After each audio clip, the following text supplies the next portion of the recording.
અરવલ્લી જિલ્લામાં આઈટી વિભાગના દરોડા પાડવામાં આવ્યા છે। મોટી સંખ્યામાં ગાડીઓના કાફલા સાથે આયકર વિભાગની કાર્યવાહી હાથ ધરાઈ।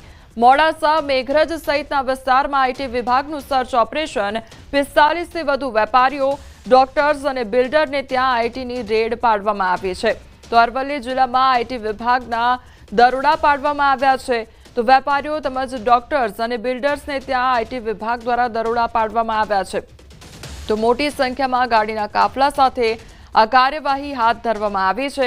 અરવલ્લીના મોડાસા તેમજ મેઘરજમાં આઈટીનું સર્ચ ઓપરેશન હાથ ધરવામાં આવ્યું છે। તો 45 થી વધુ વેપારી, ડોક્ટર્સને ત્યાં દરોડા પાડવામાં આવ્યા છે। બિલ્ડર્સને ત્યાં પણ આઈટી વિભાગ દ્વારા દરોડા પાડવામાં આવ્યા છે।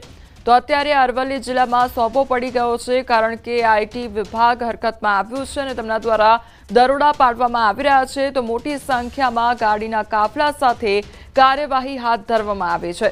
અરવલ્લીના મોડાસા, મેઘરજમાં અત્યારે કાર્યવાહી હાથ ધરવામાં આવી છે। આઈટી વિભાગ દ્વારા દરોડા પાડવામાં આવ્યા છે।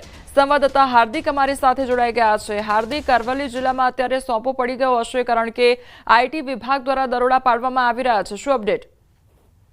ચોક્કસથી ખૂબ જ પ્રકારે અરવલ્લી જિલ્લાના મુખ્ય મથક મોડાસા શહેર તેમજ મેઘરજમાં વહેલી સવારથી આયકર વિભાગની ટીમોને દરોડા પાડ્યા છે। ખાસ કરીને ખૂબ મોટી કાર્યવાહી કરવામાં આવી રહી છે। લગભગ 70 થી વધુ કાર સાથે 45 સ્થળો ઉપર રેડ પાડવામાં આવી છે અને જેમાં લગભગ 300 ઉપરાંત કર્મચારીઓ જોડાયા છે પોલીસ બંદોબસ્ત સાથે। અને ખાસ કરીને જે પ્રકારે રેડ પાડવામાં આવી છે તેમાં મોડાસા શહેરના કોલેજ રોડ ઉપર આવેલા ફેઝાન કોમ્પ્લેક્સમાં હાલ બિલ્ડરને ત્યાં તપાસ શરૂ છે। બીજી તરફ ડોક્ટર્સને ત્યાં પણ આયકર વિભાગની તપાસ જોવા મળી રહી છે। મેઘરજમાં પણ એક વેપારીને ત્યાં હાલ તપાસ જોવા મળી રહી છે। એટલે કે જે બિલ્ડરો છે, વેપારીઓ છે, ડોક્ટર્સ છે, તેમને ત્યાં હાલ તપાસ કરવામાં આવી રહી છે અને જે પ્રકારે તપાસ કરવામાં આવી રહી છે તેમાં કોઈ પણ પ્રકારની અડચણ ન પડે તે પ્રકારે હથિયારધારી પોલીસ બંદોબસ્ત ટીમની સાથે રાખવામાં આવે છે। વહેલી સવારે 4 વાગ્યા બાદ તમામ ટીમો અલગ અલગ જગ્યાએ વહેંચાઈ ગઈ હતી અને વહેલી સવારે જ્યાં ડોક્ટર્સ હતા તેમના ઘરે જઈ અને તેમને તપાસ શરૂ કરવામાં આવી છે। હવે તેમની જે હોસ્પિટલ છે ત્યાં પણ તપાસ કરવામાં આવી રહી છે। એટલે કે આ પ્રકારે કાર્યવાહી તેજ કરવામાં આવતા જિલ્લામાં હાલ તો સોપો